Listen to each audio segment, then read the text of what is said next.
Hi everybody. Today I'm going to show you how to make this little treat box for Halloween. I had seen a couple of versions on the internet of test tube holders, and I wanted to make this for my girlfriends when we went away to our scrapbook retreat last week. However, I had quite a few to make. Had to make 9 in all.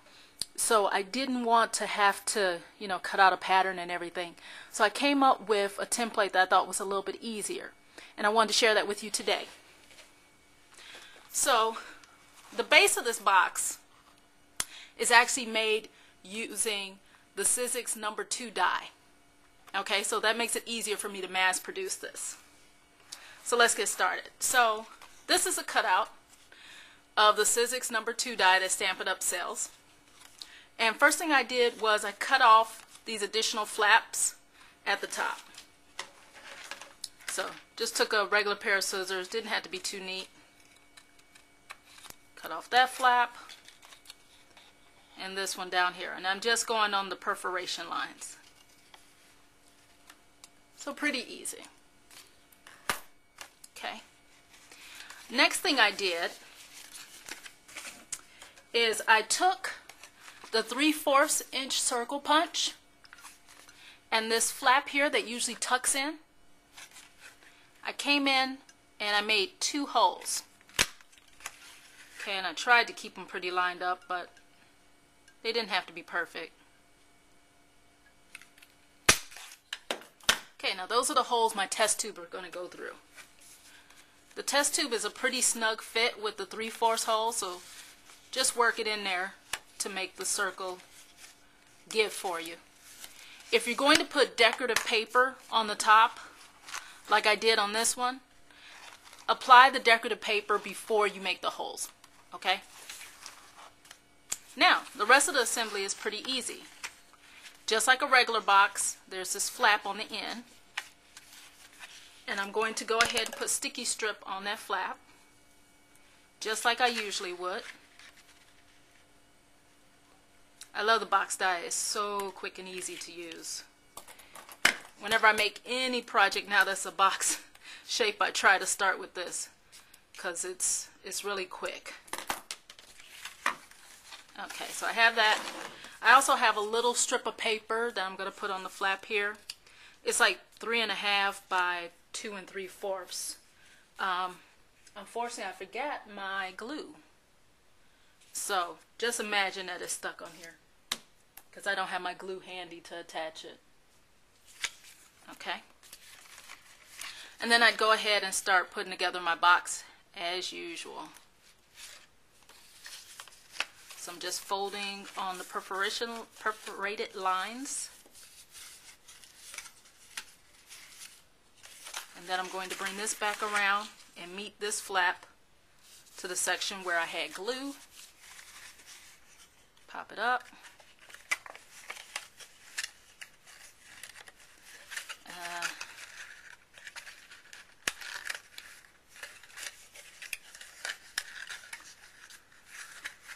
Pop this in. Okay. And the last thing is for me to fold in my top.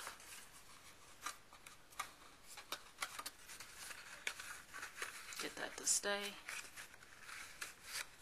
Okay, so there's my box. Then all I did was took a piece of paper in the same color. This one is 3 1/4 by 6 inches long. And I just applied a piece of decorative paper to the back top of it. And the paper is 3.5 and I think it's by 4. I didn't need it to go all the way to the bottom. But once again, I don't have adhesive, so you'll have to imagine it's on there. Then I put sticky strip on the back of my box, like such.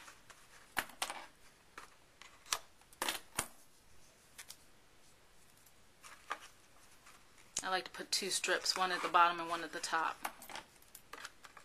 We're going to go ahead and use the sticky strip to get the decorative paper on there as well,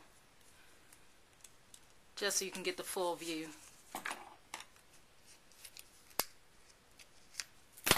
I would usually just use you know, regular adhesive snail.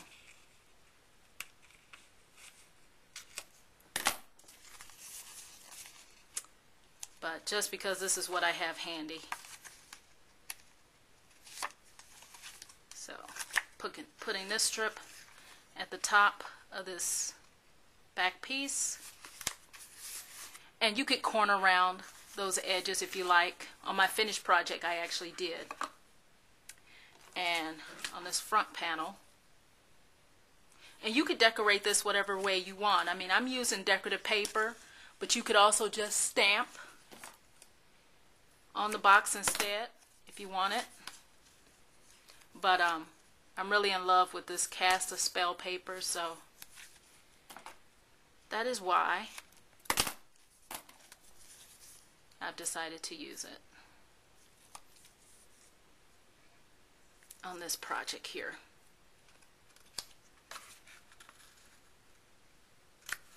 I've been using this paper awful lot. I mean, I used it on the my Boo Welcome wreath that's on my front door, and then I use it for this project and also for 2 workshops that I did. This paper really lasts, goes a long way, but as you see, what I have left is the black on black. But that's okay, it still comes out a cute project. So this would be the finished item, and then of course you could decorate it further. You can see here where, you know, I applied a stamped image from the House of Haunts that I had decorated, and then the sentiment from the House of Haunts up here. So you could decorate it whatever way you want it. I decided to add a little bit of ribbon that I've crinkled around it. And then you just slide your test tubes right in.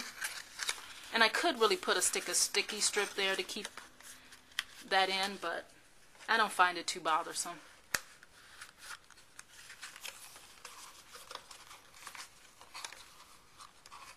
And then just slide them right in.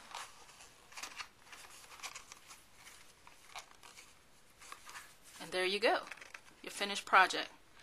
And these test tubes, I actually got them from one of my sidelines, so I'll have to find out the source of them. But these are plastic, so they're really good for kids as well, with the metal tops. And this one doesn't want to go back on straight. But yeah, I really like these for kids as well. So there you go, how to make a Halloween treat holder.